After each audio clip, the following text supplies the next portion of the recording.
여러분 혹시 완두콩 좋아하세요? 저는 완두콩을 정말 좋아해서 완두콩이 들어간 음식이라면 가리지 않고 정말 잘 먹는데요. 콩은 식재료 중 가장 완벽한 식재료로 손꼽힙니다. 콩 중에서도 식이섬유 함유량이 독보적인 완두콩은 달달하니 맛이 좋고 색도 예뻐 동서를 막론하고 가장 인기 있는 콩입니다. 완두콩 밥이나 스프, 완두콩 앙금으로 자주 먹기도 하고 예로부터 한방에서는 속이 더부룩하고 울렁거리는 소화불량과 기력 회복을 위한 보약으로 완두콩 죽을 처방하기도 했답니다. 식재료로는 물론이고 약용으로도 최고인데 요즘 완두콩의 놀라운 치매 예방 효과가 알려지면서 더욱 선풍적인 인기를 끌고 있습니다. 그런데 이렇게 맛도 좋고 몸에 좋은 완두콩도 어떤 음식과 어떻게 먹느냐에 따라서 내 몸에 보약이 될 수도 반대로 독이 될 수도 있다고 하는데요. 건강을 위한 올바른 완두콩 섭취법과 최악의 섭취법을 지금부터 알려드리겠습니다. 차근차근 끝까지 확인하시고 가족들에게 좋은 정보 공유하셔서 우리 가족 모두의 건강을 함께 지켜냅시다. 구독과 좋아요는 언제나 감사합니다. 완두콩과 최악인 음식 첫 번째는 현미입니다. 많은 분들이 당뇨 예방 식단으로 완두콩 현미밥을 챙겨 드실 텐데요. 혈당 관리 측면에서는 좋지만 소화에는 그리 좋지 않은 궁합입니다. 일단 완두콩은 다른 콩들에 비해 단백질 함량이 낮지만 전분의 함량은 높아서 단맛이 매우 강한 편입니다. 전분하면 혈당을 올릴 것 같지만 정제된 설탕과 달리 완두콩의 전분은 인체에 흡수되는 속도가 매우 느린데 그 이유는 바로 완두콩의 식이섬유 때문입니다. 완두콩은 콩 중에서도 식이섬유가 많기로 유명한데요. 그 식이섬유가 함께 섭취한 음식들, 특히 탄수화물이 우리 몸속 혈관에 천천히 흡수되도록 잡아주니 혈당을 급격히 올리지 않고 천천히 올려주는 것이죠. 국제학술지 네이처에 등재된 내용을 더 살펴보면 완두콩의 표면의 주름에는 저항성 전분의 함량이 높다고 합니다. 이 저항성 전분은 장에서 바로 소화되지 않고 발효가 되는데요. 이렇게 발효되고 난 뒤 완두콩의 식이섬유가 함께 모여 단쇄 지방산을 형성합니다. 놀랍게도 이 단쇄 지방산이 혈당을 조절하는 인슐린 생성 세포의 기능 자체를 향상시켜줍니다. 따라서 우리 몸의 세포들이 스스로 혈당 조절을 잘하게 되니 당뇨를 위한 최고의 식단이 되는 것입니다. 그런데 안타깝게도 완두콩을 현미와 함께 드시면 이 놀라운 효과를 챙길 수 없습니다. 특히 소화가 어려워지면서 완두콩 속 저항성 전분의 효율이 뚝 떨어지게 됩니다. 그 이유는 바로 어떤 식이섬유가 완두콩과 현미 각각에 들어있는지에 달려 있습니다. 식이섬유는 물에 녹는지 아닌지에 따라 두 가지 종류가 있는데요. 첫 번째는 장운동을 촉진해서 쾌변을 돕는 불용성 식이섬유. 두 번째는 콜레스테롤 수치와 인슐린 분비를 조절하는 수용성 식이섬유가 있습니다.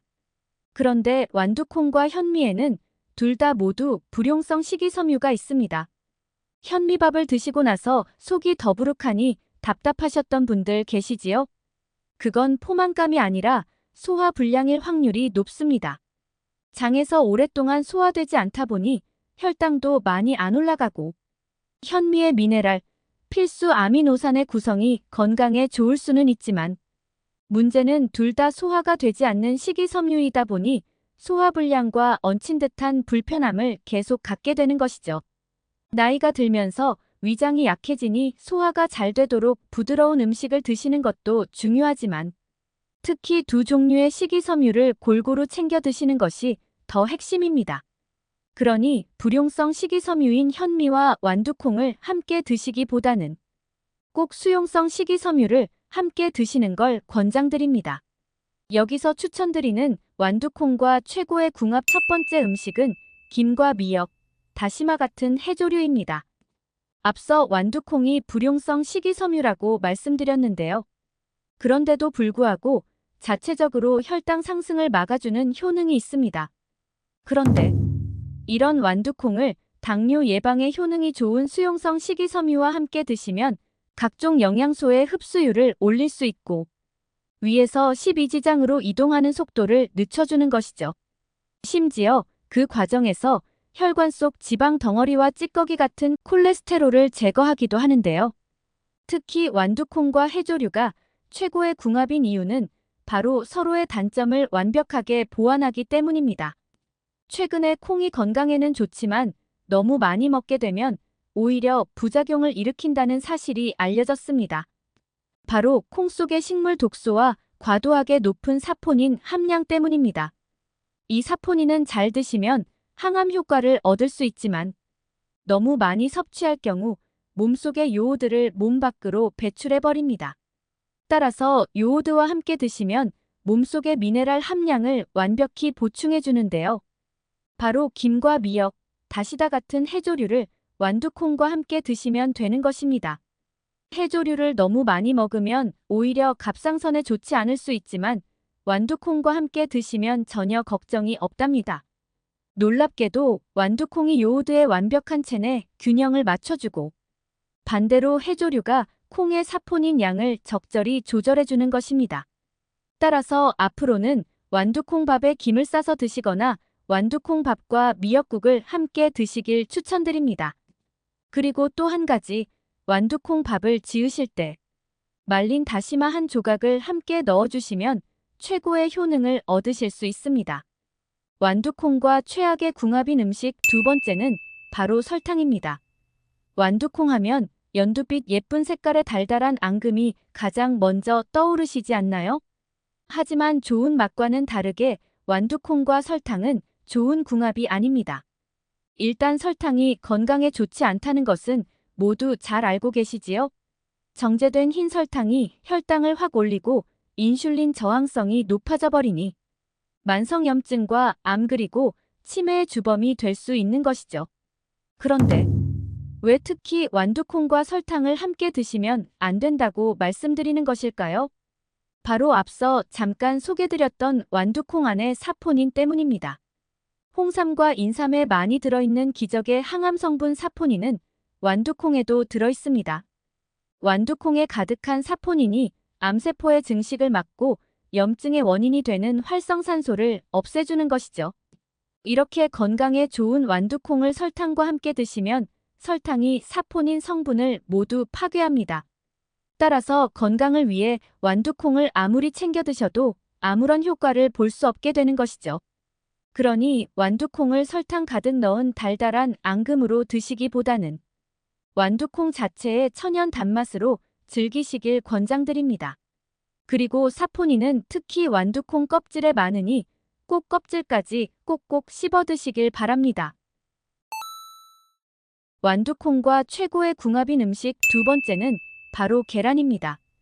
최근 완두콩의 치매 예방 효과가 전 세계의 주목을 받고 있는데 바로 계란과의 궁합이 그 비결입니다. 일단 완두콩에는 훌륭한 콩 단백질은 물론이고 레시틴이라는 성분이 들어있습니다. 이 레시틴은 두뇌가 노화하고 깜빡깜빡하는 건망증을 만드는 과산화 지질의 생성 자체를 막아줍니다. 따라서 치매가 생기는 원인 자체를 없애주는 것이죠. 또 완두콩에는 신기하게도 오메가3가 들어있는데요. 그냥 들어있는 것이 아니라 뇌로 바로 흡수되는 형태로 저장되어 있으니 기억력과 집중력을 높여주는데 최고입니다. 게다가 더 놀라운 것은 완두콩에는 기적의 성분인 콜린이 들어있다는 것인데요. 계란 노른자에 들어있는 바로 그 뇌 건강 비타민 콜린이 완두콩 속에도 가득하다는 것입니다. 이 콜린은 세포의 막을 구성하고 치매 원인 물질을 없애주는 레시틴의 생성을 도와줍니다. 또한 뇌의 신경세포가 서로 잘 대화할 수 있도록 신경 손상까지 치료해주는데요. 안타깝게도 이 콜린은 몸에서 너무 적은 양이 합성되기에 꼭 따로 식품으로 챙겨 드셔야 하는 것입니다. 그럼 영양제로 드셔야 할까요? 아닙니다. 바로 완두콩과 계란을 함께 드시면 됩니다. 완두콩 속에는 이 콜린의 뇌 건강 효능을 극대화시켜주는 비타민 B까지 가득 들어있으니 더더욱 좋은 것이죠. 앞으로는 완두콩 밥에 계란말이나 계란 후라이 또는 계란국을 함께 드시면 좋고 완두콩을 넣고 오믈렛을 해서 드시는 것을 추천드립니다. 완두콩과 최악의 궁합 세 번째는 바로 신장이 약하거나 통풍이 있으신 분들입니다. 완두콩이 혈압을 낮추고 혈당까지 조절해주니 신장 건강에 좋다고 알고 계실 텐데요. 맞습니다. 콩팥. 신장은 혈액을 걸러 불필요한 노폐물을 몸 밖으로 배출하는 우리 몸의 여과장치 역할을 합니다. 완두콩이 우리 몸속의 노폐물과 나트륨을 배출하고 이미 혈관을 깨끗하게 하니 결과적으로 신장의 기능을 강화합니다. 실제 연구 결과 완두콩에서 추출한 단백질은 혈압을 20% 낮춰주고 신장의 기능을 최대 30%까지 향상시킨다는 연구가 있습니다. 게다가 완두콩에는 항산화로 유명한 카로틴 성분이 풍부한데요. 세포의 노화를 막아주고 세포막을 튼튼하게 해주니 노화를 방지해주기까지 합니다. 따라서 약해지고 노화된 우리 장기의 세포를 튼튼하고 탱탱하게 만들어주는 것이죠. 이렇게 훌륭한 완두콩도 이미 신장이 약한 분들, 특히 통풍이 있는 분들께는 위험할 수 있습니다.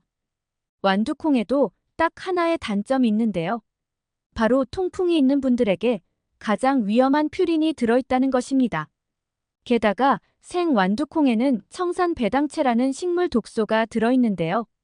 따라서 지나치게 섭취하면 오히려 장내가스를 만들어 복통과 소화장애, 그리고 신장에 지나친 자극을 유발하기도 합니다.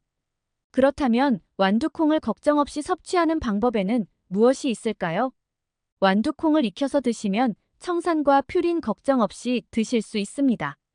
또한 이미 통풍이 있는 분들도 하루 권장 섭취량 40g, 약 종이컵 1컵 이하로 드시면 안전하게 완두콩의 건강 효능을 챙겨 드실 수 있습니다. 완두콩과 최고의 궁합인 음식, 마지막 세 번째는 바로 우유입니다. 완두콩과 우유를 함께 갈아서 두유로 드셔도 좋고 스프로 함께 드셔도 정말 좋은데요.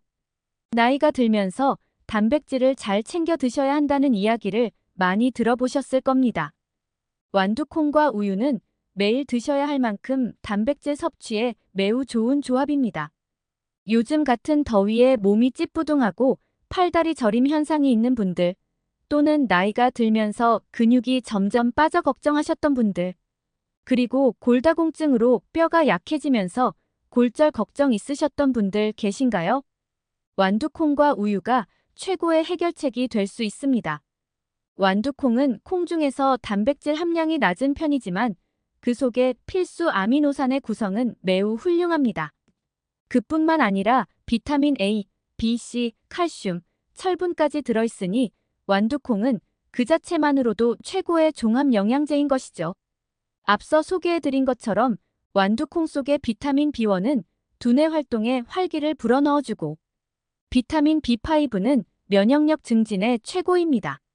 심지어 완두콩 속 비타민 C는 항산화 효과, 비타민 A에는 침침한 눈을 맑게 해주는 효과까지 있습니다.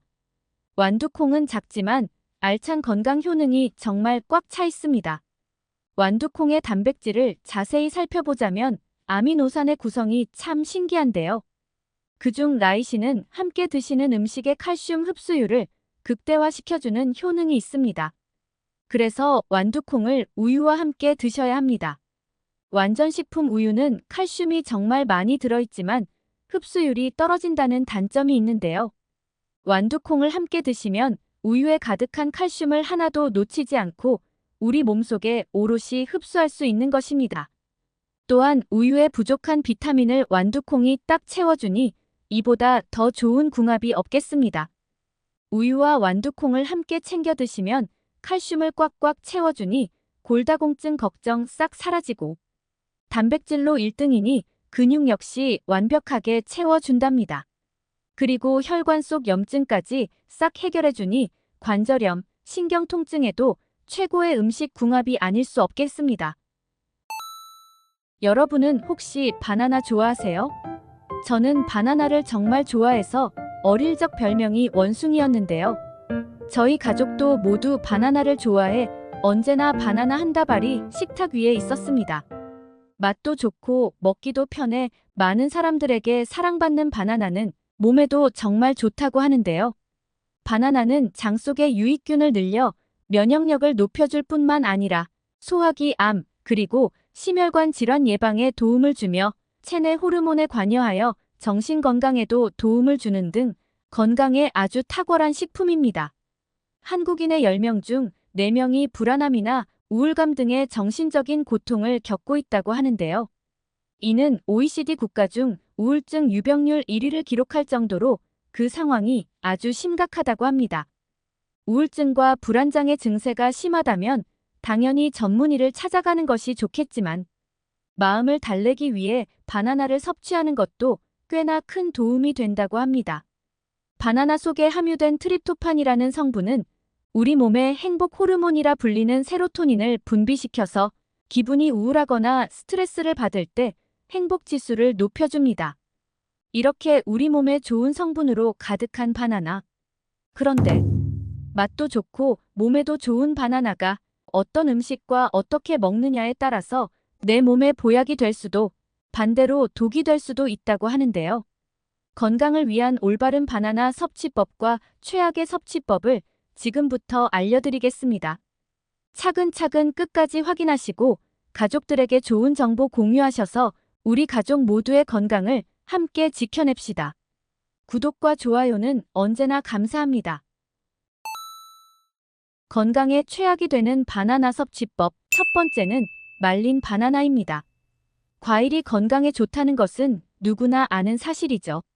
때문에 최근 들어 몸에 좋은 과일을 좀 더 간편하게 그리고 자주 섭취하고자 하는 마음에 말린 과일을 드시는 분들이 부쩍 늘었는데요. 말린 과일은 생과일보다 휴대가 간편하고 오래 보관할 수 있다는 장점과 수분을 날리고 말린 덕에 맛이 응축되고 특유의 진한 맛과 쫄깃한 식감 덕분에 날이 갈수록 말린 과일을 찾는 분들이 꾸준히 늘고 있습니다. 하지만 과연 이렇게 말린 과일들도 생과일만큼 몸에 좋을까요? 과일을 말리게 되면 수분이 날아가고 그만큼 부피가 줄어들기 때문에 생과일과 같은 무게라 할지라도 열량이 상당히 높아지는데요. 생바나나의 경우 100g당 90칼로리 정도가 들어있지만 말린 바나나는 100g당 480칼로리 정도로 무려 5배가 넘는 열량을 가지게 됩니다. 이로 인해 말린 과일이 생과일보다 포만감이 적다 보니 무심결에 많은 양을 먹게 되는데 말린 바나나를 생바나나 1개의 양만큼 먹으면 나도 모르는 사이 5개 분량의 바나나를 먹게 되는 셈입니다. 하지만 이보다 더 문제가 되는 것은 말린 과일을 만드는 과정에서 들어가는 설탕입니다. 말린 과일도 충분히 본연의 맛을 가지고 있지만 이를 상품화하고 많은 사람들에게 판매하기 위해서 더 달고 자극적인 맛을 내야 하기 때문에 설탕을 많이 첨가하는 경우가 대부분입니다. 이렇게 설탕이 듬뿍 들어간 음식을 자주 섭취하게 되면 혈당에 문제가 생겨 당뇨병과 같은 혈관 질환은 물론이고 체질마저 변해 살이 더욱 쉽게 찌게 됩니다. 더 나아가 인슐린 저항성을 높이고 온몸의 만성염증을 일으키게 되는데 이는 결국 우리 몸속에서 암 발생의 위험을 높이고 기억력의 중추인 해마를 위축시켜 혈관성 치매 위험을 높이게 됩니다. 전문가들은 건강을 위해 말린 과일을 먹는다면 오히려 얻는 것보다 잃는 것이 더 크기 때문에 과일 본연 그 자체를 먹을 것을 권장하고 있습니다. 바나나와 최악의 궁합인 음식. 두 번째는 바로 고구마입니다. 바나나와 고구마는 바쁜 아침 간편한 식사 대용으로 많이 드시거나 다이어트를 위해 식단을 관리하는 분들에게는 최고의 음식으로 손꼽힙니다.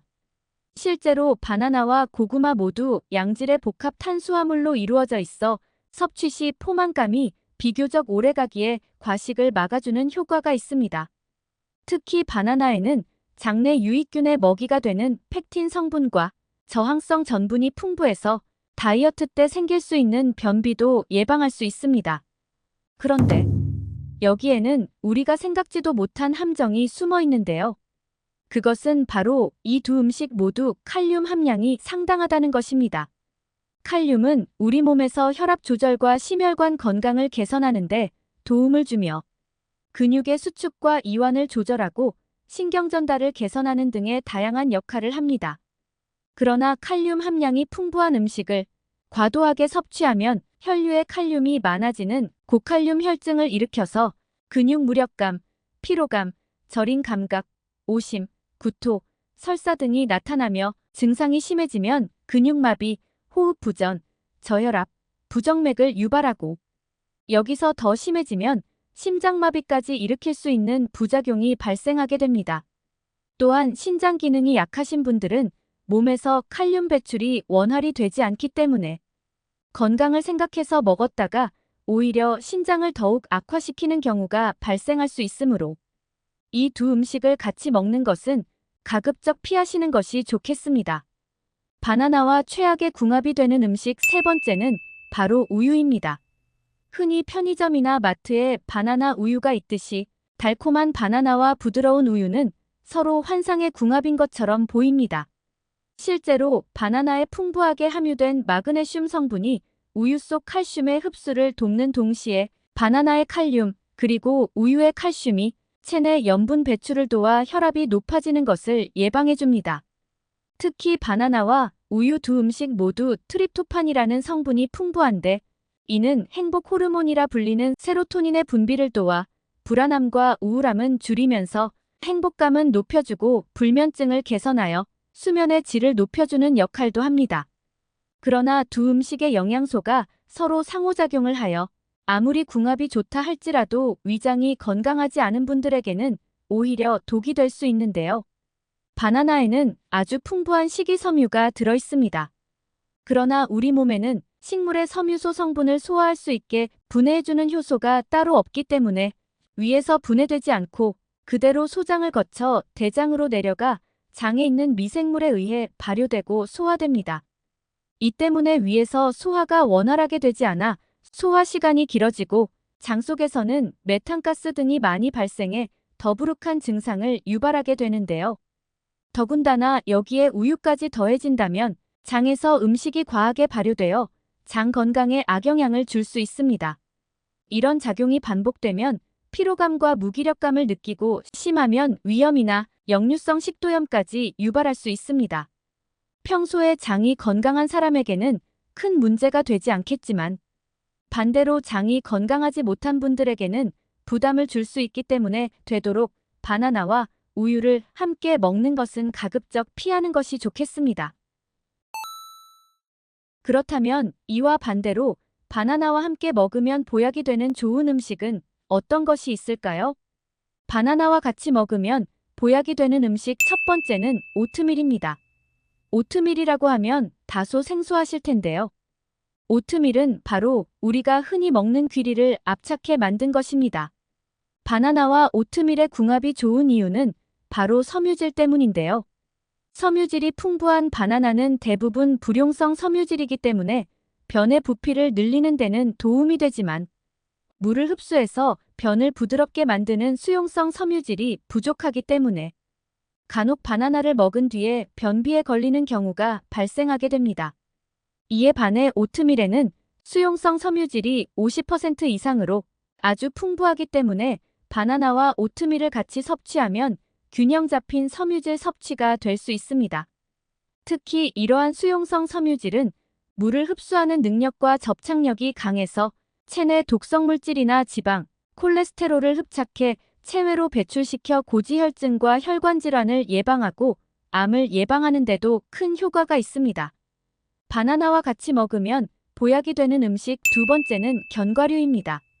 견과류는 노화를 예방하고 만성질환이나 심혈관 질환, 암 등 각종 질병 예방에 도움이 된다는 사실이 널리 알려지면서 꾸준히 사랑받고 있는 식품이죠.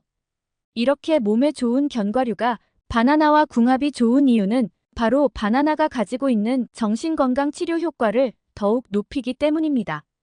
바나나의 풍부한 비타민 B6는 행복 호르몬이라 불리는 세로토닌 분비를 도와 우울함을 줄이고 행복감을 높여주는 역할을 합니다.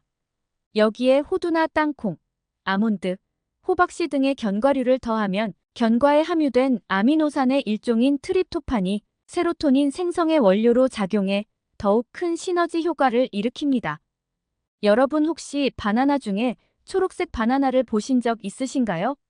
과연 초록색 바나나는 먹어도 괜찮은 걸까요? 바나나는 초록색과 노란색, 그리고 죽은 깨무늬와 갈색이 있죠. 보통 우리가 바나나를 구입할 때 녹색이 도는 바나나를 구입할 경우 후숙한 뒤에 먹는데, 후숙하지 않은 초록색 바나나는 맹맹하고 단맛이 적어서 꺼려하는 분들이 계십니다. 그런데 초록색 바나나에는 의외로 엄청난 효능이 숨어 있는데요.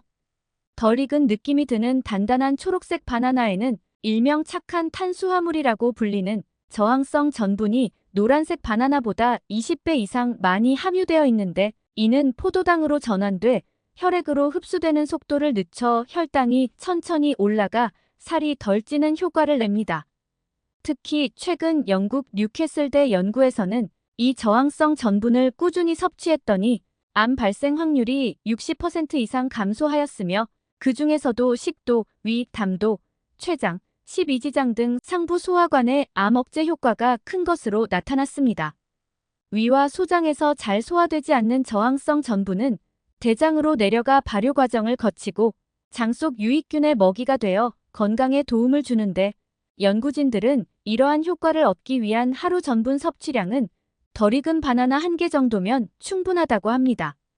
또 다른 연구에서는 하루에 섭취하는 탄수화물의 5%만 저항성 전분으로 대체해도 식후 지방 연소를 23%까지 증가시킬 수 있다는 연구 논문도 있어 체중 관리나 다이어트를 하시는 분들에게는 초록색 바나나 섭취가 큰 도움이 되겠습니다.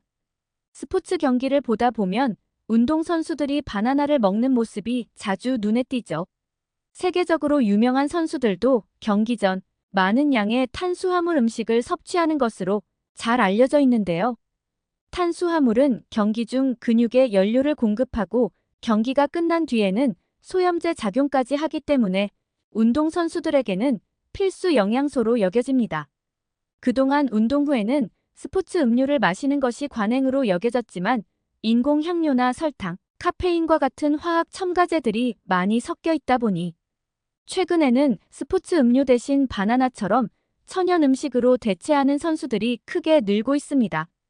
바나나의 풍부한 탄수화물과 천연 당분인 과당을 많이 함유하고 있어 빠른 시간 안에 에너지를 공급하고, 무엇보다 화학 첨가제 걱정이 없기 때문에 스포츠 휴대용으로 자주 추천되는 음식입니다. 미국 애팔레치안 주립대학교 연구팀이 운동 중 섭취하는 탄수화물의 효과를 비교한 결과 바나나의 항염증 효과 등이 스포츠 음료보다 더 좋은 것으로 나타났는데요. 장시간 운동을 할 때 탄수화물을 먹거나 마시면 운동 강도를 오래 유지시키고 운동 후 회복 속도도 더 높이는 것으로 나타났습니다. 특히 흥미로운 점은 운동 후 스포츠 음료를 마신 사람보다 바나나를 섭취한 선수에게서 염증을 일으키는 콕스2라는 호르몬 생성이 더디다는 연구 결과가 나오기도 했습니다. 따라서 바나나의 효과를 제대로 누리고자 한다면 운동 전 또는 운동 후에 섭취하는 것이 좋겠습니다. 여러분 혹시 고추 좋아하세요? 저는 고추로 만든 반찬이나 고추가 들어간 음식을 모두 좋아하고, 무엇보다 아삭하고 매운 청양고추를 생으로 먹는 것을 정말 좋아하는데요. 입안이 얼얼해지면서 깔끔한 느낌이 정말 일품이고, 매운맛을 좋아하는 분들에게는 모든 음식에서 빠지지 않는 필수 식재료이죠.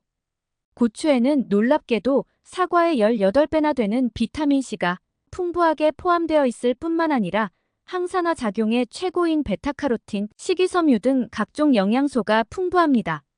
이런 성분들은 우리 몸의 산화를 막아 노화 방지에 도움을 주고, 뇌세포의 노화도 방지해 주어 치매 예방에도 효과가 좋습니다.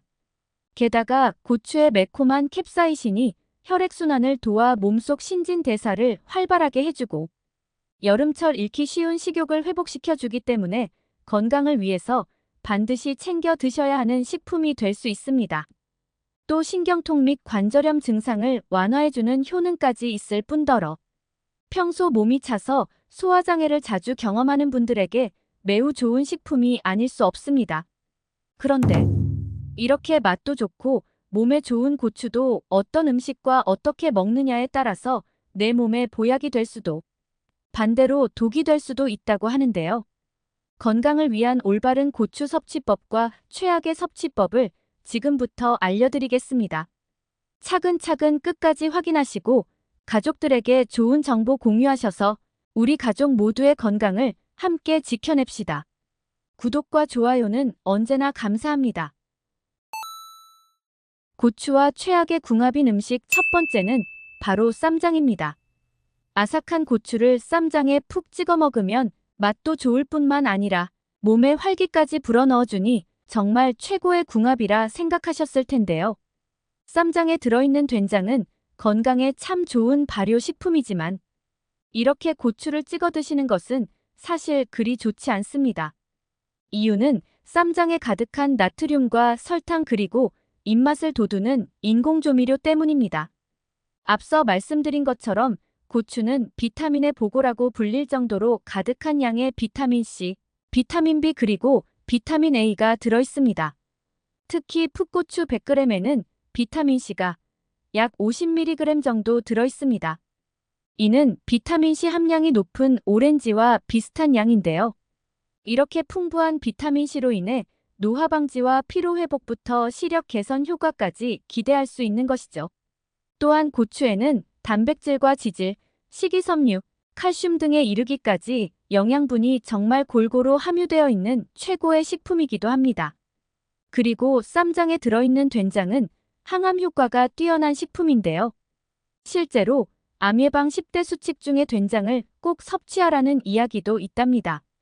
발효 과정을 거친 쌈장 속의 된장은 몸속에서 암세포가 성장하는 것을 막아주고 혈액 속에서 콜레스테롤을 제거해줍니다. 그런데 문제는 쌈장 속에 들어있는 나트륨과 설탕이 고추에 가득 들어있는 비타민을 파괴한다는 것입니다.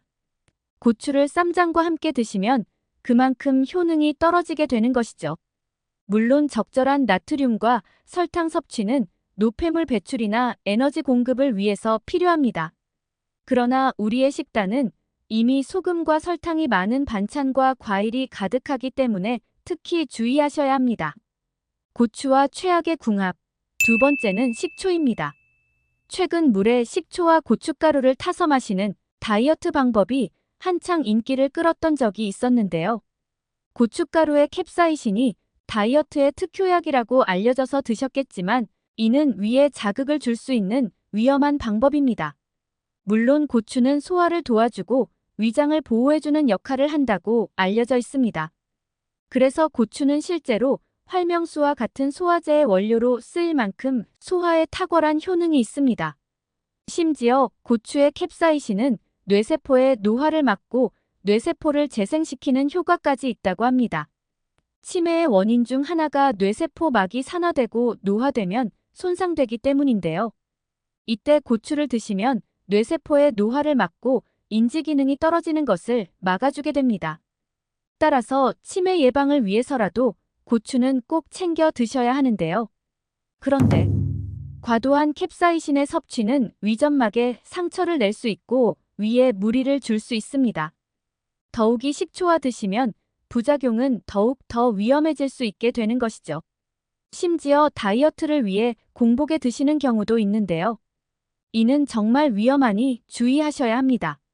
최악의 고추 섭취법 세 번째는 바로 고지혈증이나 고혈압 약을 복용하시는 분들입니다. 매운맛을 즐겨 드시는 분들에 따라 기침을 자주 하는 경우가 많은데요.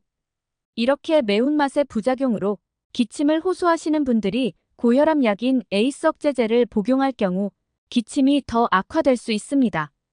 그렇기 때문에 고혈압 약을 복용하시는 분들이라면 고추를 섭취하는 것은 가급적 피하시길 권장드립니다. 또한 고지혈증 약에는 콜레스테롤의 합성을 억제하는 스타틴 계열의 약물이 포함되어 있는데요.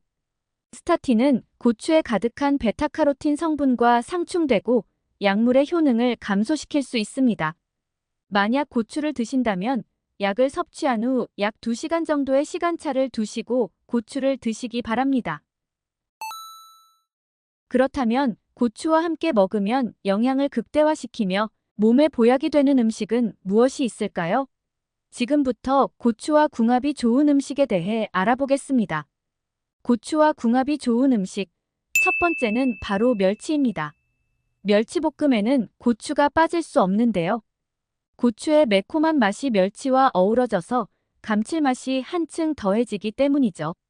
그런데 멸치와 고추는 맛에서만 궁합이 좋을 뿐 아니라 영양학적인 측면에서도 탁월한 조합입니다. 칼슘의 제왕이라고 불리는 멸치에는 칼슘을 비롯하여 인이라는 무기질도 포함되어 있는데요. 이는 우리 몸속에서 비타민과 효소를 활성화하여 활력 가득한 에너지를 만들어주고 곳곳에 전달하는 역할을 합니다. 하지만 칼슘의 흡수를 방해한다는 단점이 있습니다. 이때 멸치와 고추를 함께 드시면 고추에 가득한 철분이 멸치의 칼슘 흡수를 도와 흡수율을 높여줍니다. 또한 멸치에는 건강에 좋은 불포화 지방산이 가득 포함되어 있는데요. 멸치의 지방 성분이 고추에 함유된 기적의 항산화 성분인 베타카로틴 흡수를 최대 8배까지 끌어올려 준다고 합니다. 이래서 고추와 멸치가 찰떡궁합이라 하는 것이죠. 하나 팁을 드리자면 고추의 베타카로틴은 지용성 성분이라서 멸치와 함께 기름에 살짝 볶아주시면 영양분 효과를 극대화할 수 있답니다. 또한 세포의 산화를 막아주기 때문에 면역력이 강화되고 피부 미용은 물론이고 노화 방지까지 모두 누리실 수 있습니다. 고추와 궁합이 좋은 음식. 두 번째는 두부입니다. 두부와 고추의 조합은 암 예방은 물론이고 탈모 개선을 위한 기적의 식단입니다. 이는 두부에 포함된 다양한 성분들이 고추의 주요 항암 물질과 시너지 효과를 발휘하기 때문인데요. 두부에는 이소플라본과 사포닌 등의 성분이 풍부하게 포함되어 있습니다. 이러한 성분들은 암세포의 증식을 억제하고 스스로 사멸하도록 유도하는 강력한 항암 작용을 합니다. 특히 두부의 이소플라본은 유방암, 전립선암 등 호르몬 관련 암 예방에 효과적인 것으로 알려져 있습니다. 이처럼 두부 자체에도 항암 효과를 지닌 성분들이 포함되어 있기 때문에 고추와 함께 드시면 고추의 항암 효과를 최대 10배까지 끌어올려 줄 수 있다고 합니다. 또한 두부의 이소플라본과 고추의 캡사이신은 머리카락의 모세포를 활성화하여 탈모 예방을 비롯해 머리카락의 성장 촉진에 도움을 줄 수 있습니다. 그러니 앞으로는 고추와 두부를 꼭 함께 드시길 추천드립니다. 고추와 궁합이 좋은 음식. 세 번째는 바로 가지입니다.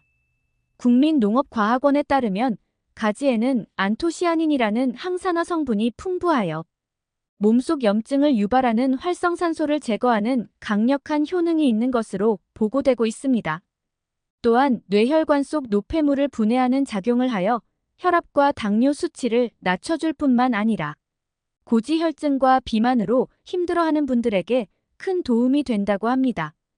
게다가 눈의 망막 구성 성분인 로놉신을 만드는 역할을 하여 눈 건강에 도움을 주며 시력 개선에 좋은 효과가 있습니다.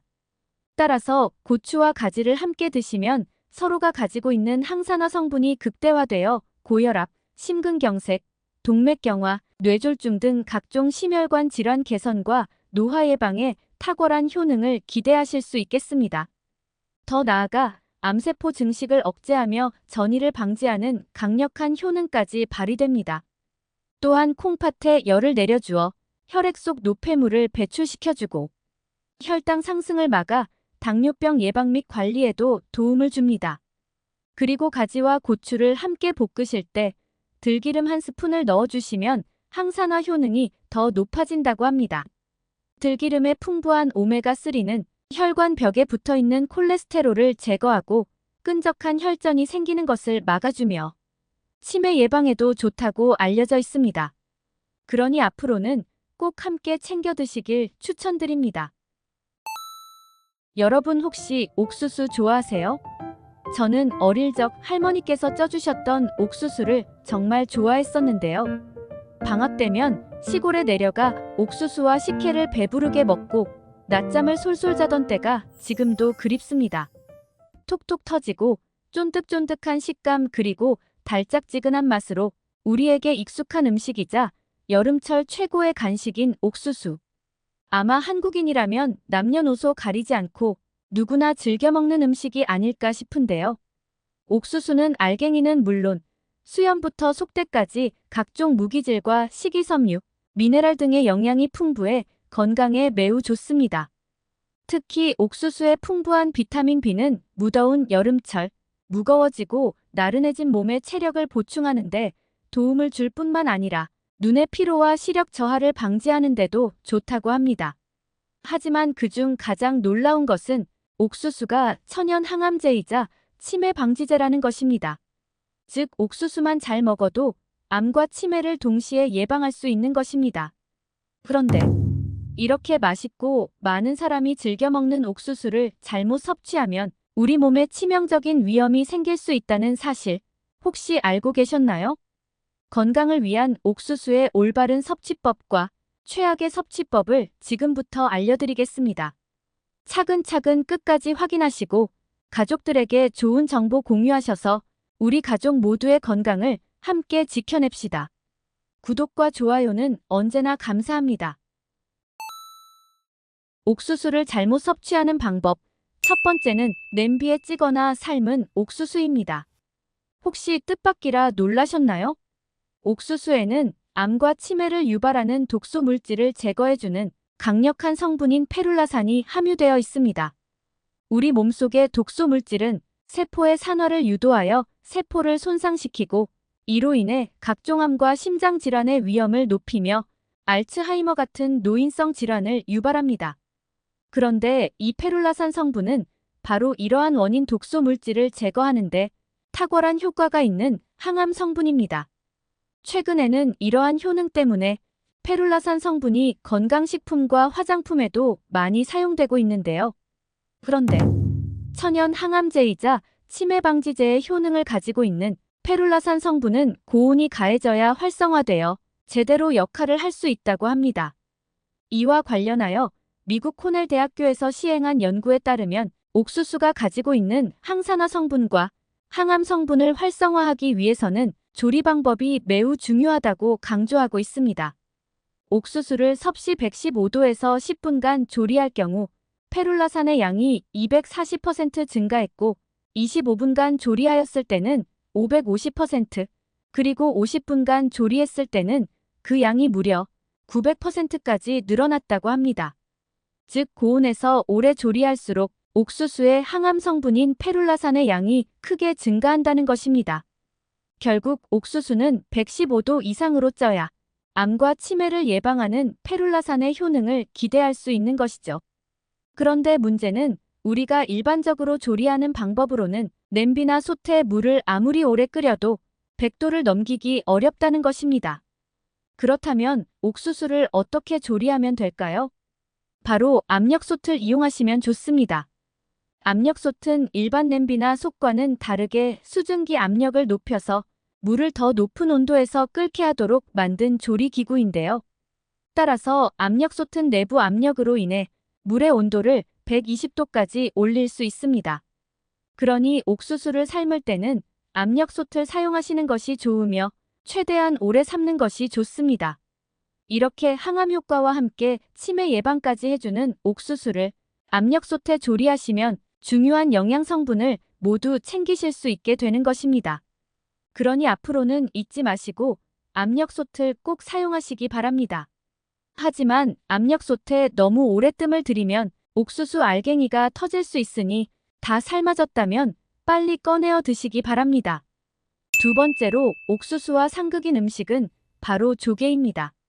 여름철 조개를 먹고 바로 옥수수를 먹는다면 식중독은 물론이고 간 건강까지 망칠 수 있습니다. 이는 소화가 느린 옥수수와 조개의 독성이 만나면 체내에 머무는 시간이 길어지기 때문인데요. 더욱이 독성 물질과 유해균은 몸 밖으로 배출이 어렵기 때문에 우리 건강에 더욱 악영향을 끼칠 수 있습니다. 조개의 산란기는 그 종류에 따라 다르겠지만 보통 6월에서 9월까지입니다. 이 시기 조개는 적으로부터 자신을 보호하기 위해 몸에서 독성 물질을 만드는데요. 그래서 모시조개나 바지락, 굴 등에서 베네루핀이라는 강력한 독소를 고농도로 발견할 수 있습니다. 국립수산물품관리원에 따르면 독성 물질인 베네루핀은 복통이나 구토 증상을 유발하고 섭취량이 많을 경우 황달, 간장비대 등으로 간 기능에 악영향을 미칠 수 있다고 합니다. 심할 경우 의식 혼탁, 토열, 혈변이 이어질 수 있다고 밝히고 있습니다. 특히 온도가 높은 여름철에는 세균 번식이 빠르고 음식도 쉽게 상할 수 있어 그 위험은 더 높아진다고 합니다.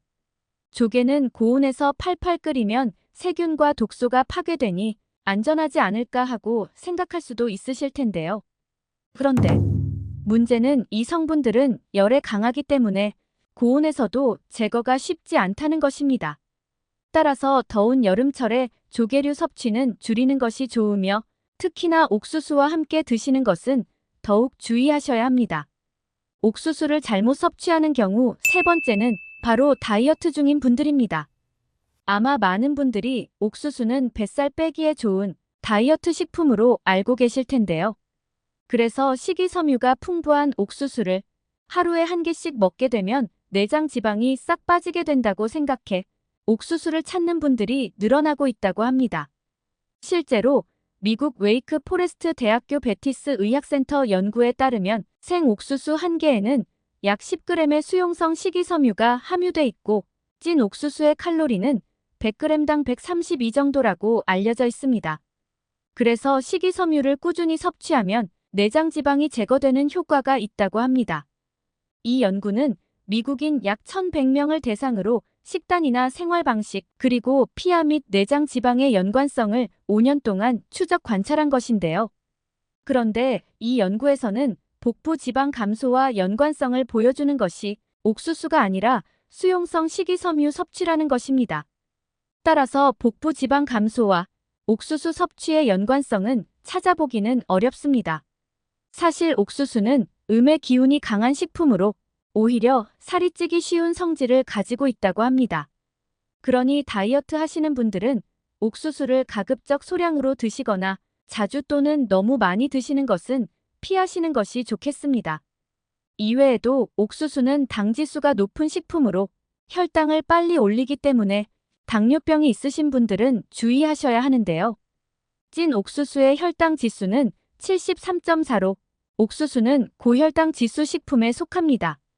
건강한 성인의 경우 찐 옥수수는 간식으로 하루에 한두 개, 당뇨병이 있으신 분들은 하루에 한 개만 드시는 것이 좋겠습니다. 특히 식사 후 후식으로 옥수수를 바로 섭취할 경우 급격히 혈당을 상승시킬 수 있으니 조심하셔야 합니다. 그렇다면 옥수수와 함께 먹으면 몸에 보약이 되는 음식은 무엇이 있을까요? 옥수수와 최고의 궁합인 음식. 첫 번째는 바로 우유입니다. 옥수수는 건강에 좋은 음식이지만 우리 몸의 대사 기능에 꼭 필요한 필수 아미노산인 나이아신과 트리토판이 부족하다는 문제가 있는데요. 나이아신은 비타민 B3로 우리 몸이 영양소로부터 에너지를 만들어낼 때 화학작용을 보조해주는 역할을 하며 특히 혈관을 확장시키고 혈중 콜레스테롤 수치를 저하시키는 일에 관여합니다. 그래서 장기간 옥수수만 드실 경우 필수 아미노산인 니아신 결핍으로 홍반병이라는 펠라그라병에 걸릴 수 있고 피부염, 변비, 위점막, 염증 피로, 불면증, 우울증 등을 일으킬 수 있습니다. 따라서 옥수수는 나이아신이 풍부한 음식과 함께 드시는 것이 매우 좋습니다. 나이아신이 풍부한 음식으로는 쇠고기, 돼지고기, 닭고기, 생선, 달걀 등이 있지만 이보다 더 간단하게 챙겨 드실 수 있는 최고의 방법이 바로 우유입니다. 사실 우유는 나이아신을 거의 함유하고 있지 않는데요. 그럼에도 불구하고 옥수수와 우유를 추천드리는 이유는 우유는 나이아신으로 전환되는 트립토판을 다량 함유하고 있기 때문입니다. 따라서 옥수수와 우유를 함께 드시면 옥수수에 부족한 필수 아미노산인 나이아신은 물론이고 행복감을 느끼게 하는 세로토닌 합성까지도와 불면증과 우울증 해소에 좋은 트립토판까지 모두 챙길 수 있게 되는 것이죠. 또한 우유 속의 유청과 카제인은 음식의 혈당을 조절해 주어 옥수수의 높은 혈당을 낮춰주는 효능도 기대할 수 있습니다. 게다가 옥수수의 라이신은 우유 속 칼슘이 체내에 잘 흡수될 수 있도록 도와줍니다. 이렇게 우유와 옥수수는 부족한 영양소를 서로 보완해 줄 뿐만 아니라 흡수율까지 높여줌으로써 영양의 가치를 극대화하는 효과가 있으니 궁합이 좋은 음식이 되겠습니다. 그러니 앞으로는 옥수수와 우유를 함께 드시길 권장드립니다. 옥수수와 최고 궁합인 음식. 두 번째는 바로 양배추입니다. 양배추는 위장을 보호하여 소화를 도와줄 뿐만 아니라 강력한 항암 효과와 항산화 효과까지 가진 대단한 채소인데요. 특히 양배추의 푸른 잎에 많이 들어있는 설포라판은 혈액 속에서 혈전 생성을 억제하는 단백질을 활성화시켜 심근경색, 뇌졸중 등의 심혈관 질환의 위험을 줄여주는데도 강력한 효과가 있다고 알려져 있습니다. 그런데 중요한 것은 오늘의 주인공인 옥수수도 독소 물질을 제거하는데 강력한 효과가 있는 항암 성분인 페룰라산이 풍부할 뿐 아니라 심혈관 질환을 예방하는 효과가 있다는 것입니다. 따라서 양배추와 옥수수를 함께 섭취하면 천연 항암제 그리고 천연 항산화제를 같이 먹는 것으로 시너지 효과를 발휘할 수 있습니다. 만약 나이가 들수록 숨이 가쁘고 쉽게 피곤해지며 가끔은 현기증까지 나기 때문에 심혈관 질환이 걱정이신 분들에게 옥수수와 양배추 섭취는 큰 도움이 될 수 있습니다. 하지만 반드시 유의하셔야 할 점이 있는데요. 바로 옥수수의 신운까지 꼭 함께 드셔야 한다는 것입니다. 옥수수 신운에는 필수 지방산인 리놀레산이 풍부해 혈중 콜레스테롤을 낮추고 혈관이 좁아져 굳어가는 경화까지 예방해주는 효과가 있기 때문입니다. 심지어 옥수수 신운에는 토코페롤 성분까지 풍부해 나이가 들면서 점차 건조해지는 피부 건조증을 막아줄 뿐만 아니라 면역력까지 높여주는 효과가 있다고 합니다. 따라서 양배추와 옥수수 섭취 시 옥수수 신운까지 꼭 함께 드시고 더욱 건강해지시길 바랍니다. 여러분 혹시 마늘 좋아하세요? 저는 마늘이 들어간 음식이라면 뭐든 가리지 않고 참 좋아하는데요. 한국 음식에 절대 빠지면 안 되는 게 마늘이고 그 양 또한 다른 나라와 비교가 안 될 만큼 어마어마하죠. 100가지 이로움을 준다 하여 이레백리라고도 불리는 마늘은 국제암연구소가 항암 효과가 있는 48개의 식품 중 1위로 선정할 정도로 그 효능이 뛰어나다고 하는데요. 마늘의 대표 성분인 알리신 성분은 나이가 들수록 발병률이 높아지는 고지혈증이나 동맥 경화 등을 개선하여 심혈관 질환의 위험을 감소시키고 무엇보다 손상된 DNA가 암세포로 진행되는 것을 막아 전립선암이나 유방암, 폐암, 대장암 등 암을 예방하는 데도 뛰어난 것으로 밝혀졌습니다.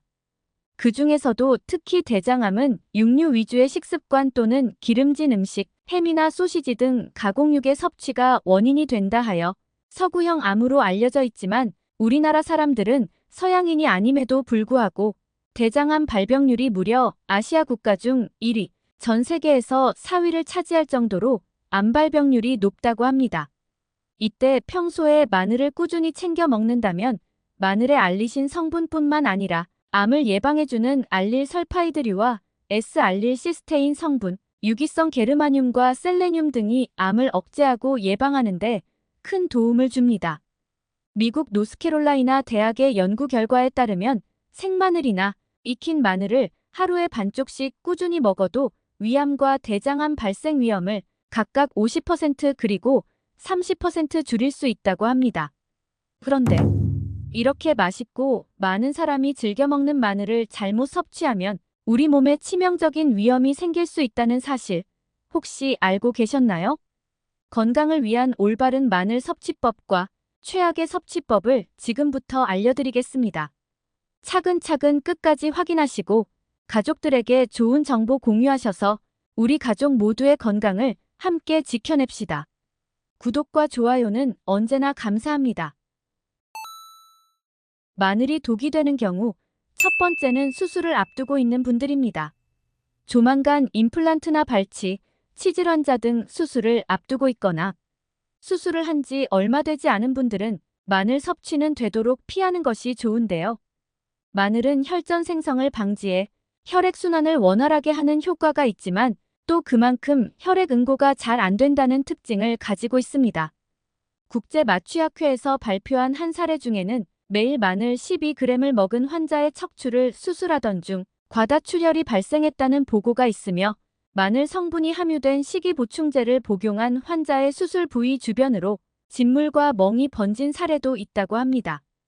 이 때문에 전문가들은 적어도 수술 일주일 전부터는 마늘 섭취를 중단하길 권장하고 있는데요. 또한 마늘 진액이나 마늘환 등 건강 보조식품의 형태로 장기간 섭취한 경우에도 의사에게 미리 알리는 게 좋다고 조언하고 있습니다. 마늘이 독이 되는 경우 두 번째는 항응고제, 항혈소판제를 드시는 분들입니다. 복용하고 있는 약 중에 항응고제나 항혈소판제를 처방받은 분들은 마늘 섭취에 반드시 주의하셔야 합니다. 스텐스 시술이나 판막 수술 부정 정맥 환자들은 심장 박동이 불규칙해져 혈전이 생기기 쉽기 때문에 이를 방지하기 위해서 항응고제나 아스피린을 처방받는 경우가 많은데요. 여기에 더해 마늘이 혈전을 예방하고 혈행을 좋게 한다고 해서 무턱대고 많이 드시는 분들이 계신데 마늘 역시도 혈전을 줄이고 혈소판 응집을 방해하는 특징이 있어서 앞서 말씀드린 약과 함께 복용할 경우 혈액이 너무 묽어져 멍이 잘 들고 출혈의 가능성이 높아지며 피가 한 번 나면 잘 멈추지 않는 등의 부작용이 나타날 수 있습니다.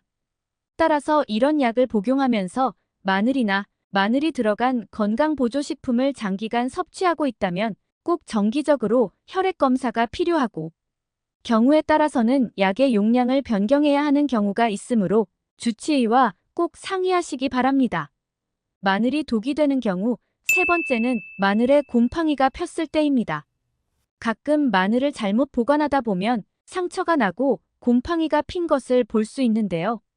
몇몇 분들은 마늘에 핀 곰팡이를 대수롭지 않게 여기고 그 부분만 도려내서 드시는 분들이 계신데 이러한 행위는 몸에 매우 심각한 부작용을 일으킬 수 있습니다.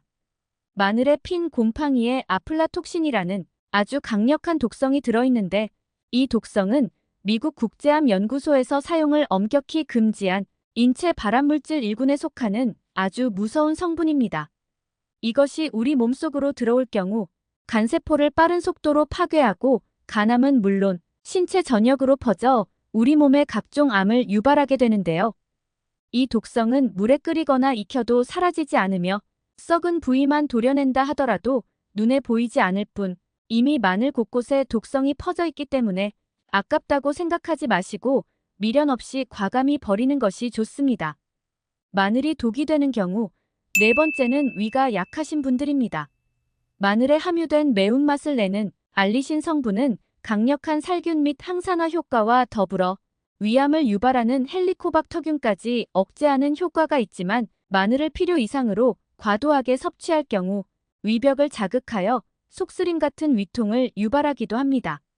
특히 위가 안 좋으신 분들은 위암이나 위경련, 위점막 출혈 또는 위궤양 증상을 더욱 악화시키거나 새로운 궤양을 유발할 수 있기 때문에 이러한 분들은 생으로 섭취하는 것보다는 익혀서 드시는 것이 좋습니다.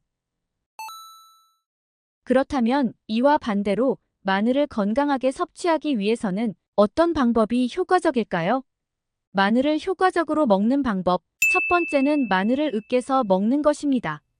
마늘을 다지거나 으깨면 마늘에 함유되어 있던 알리나제라는 효소와 알린이라는 성분이 생화학 반응을 일으켜 알리신을 만들어냅니다. 이때 으깬 마늘을 바로 조리하지 말고 10분간 두었다가 조리하면 그 효능이 더욱 높아지는데 미국 펜실베이니아 주립대학의 연구에 의하면 마늘의 조리법에 따른 영양소를 비교해 본 결과 잘게 썰거나간 마늘에 열을 가하기 전에 10분 정도 두어야 효소가 작동할 시간을 얻게 되어 알리신 성분을 최대한 섭취할 수 있게 된다고 합니다. 따라서 마늘의 알리신 효과를 보기 위해선 마늘을 다지거나 으깨서 먹는 것이 좋습니다. 마늘을 건강하게 섭취하는 방법. 두 번째는 마늘을 익혀서 먹는 경우입니다. 마늘을 생으로 섭취하는 것도 좋지만 위가 좋지 않은 분들은 오히려 부작용을 일으킬 수 있기 때문에 익혀서 먹는 것이 좋은데 마늘을 익힐 때도 더욱 큰 효과를 내는 방법이 있습니다. 마늘에 함유된 강력한 항암 효과를 지닌 S알리엘시스테인이라는 성분은 알리신과 알린 같은 황화합물 중 하나로 발암물질을 제거해 암 예방에 효과적이며 최근에는 혈중 지질 농도와 고혈압을 낮춰준다는 연구 결과도 발표된 성분입니다. 여기서 주목해야 할 것은 S알리엘시스테인은 생마늘보다 마늘을 익혔을 때 더욱 많이 생성된다는 것인데요. 국립농업과학원 연구팀에서 마늘의 조리법에 따라 S알리엘시스테인 함량이 어떻게 변화하는지 실험했는데 생마늘 100g을 끓는 물에 1분, 3분, 5분간 데치고 끓는 물에 15분, 30분, 60분간 삶고 전자레인지로 1분, 2분, 3분간 익힌 후 S알리엘시스테인의 함량을 비교했습니다. 그 결과 S알리엘시스테인이 제일 많았을 때는 끓는 물에 60분간 삶았을 때이며 이는 생마늘의 4배에 달하는 수치입니다. 그 다음으로는 30분 삶았을 때, 15분 삶았을 때인 것으로 나타났습니다. 반면에 데치거나 전자레인지로 돌렸을 때는 S알리엘시스테인 성분이 줄거나 거의 변화가 없었으며 오히려 2분간 데쳤을 땐 S알리엘시스테인 성분이 감소하는 것으로 나타났습니다. 이처럼 마늘은 어떻게 익히느냐에 따라 몸에 좋은 성분 함량이 달라지기 때문에 구이나 찌개 또는 반찬을 만들 땐 처음부터 마늘을 넣는 것이 S알리엘시스테인 성분을 좀 더 많이 먹을 수 있는 방법이 되겠습니다. 마늘을 건강하게 섭취하는 방법 세 번째는 꿀과 함께 먹는 것입니다. 꿀에는 설탕에서 얻을 수 없는 비타민 B1, 바로 티아민이라고 불리는 에너지 비타민이 풍부한데요. 꿀 속에 있는 이 티아민 성분은 마늘의 매운맛을 내는 알리신 성분과 만나면 흡수율이 무려 20배가량 더 높은 알리타아민이라는 성분으로 바뀌게 됩니다. 이렇게 마늘과 꿀이 만나면 마늘의 자극적인 맛과 향이 감소하면서도 꿀의 달콤한 맛이 더해지고 피로회복과 기력 보충 등의 효과는 크게 상승하여 건강에 좋은 영향을 주게 됩니다. 이렇게 이래백리라 할 만큼 장점이 많은 마늘의 딱 하나의 단점을 꼽으라면 바로 입냄새를 빼놓을 수 없을 텐데요. 마늘을 먹으면 입안에서만 맴도는 게 아니라 위 속에서 소화가 된 마늘 냄새도 다시 위로 올라오기 때문에 양치를 하거나 입안을 물로 헹구더라도 냄새가 쉽게 사라지지 않습니다. 미국 오하이오 주립대학 연구팀의 연구 결과에 의하면 사과나 상추를 먹으면 사과나 상추에 함유된 효소가 마늘 냄새를 일으키는 휘발 성분을 상쇄시켜 구취를 감소시키는데 효과적이라고 합니다. 그러나 생사과가 아닌 사과 주스를 마셨을 땐 마늘의 휘발 성분을 줄이지 못한 것으로 나타났습니다. 따라서 마늘을 먹은 뒤 입냄새가 걱정이시라면 사과나 상추를 드셔보시기 바랍니다.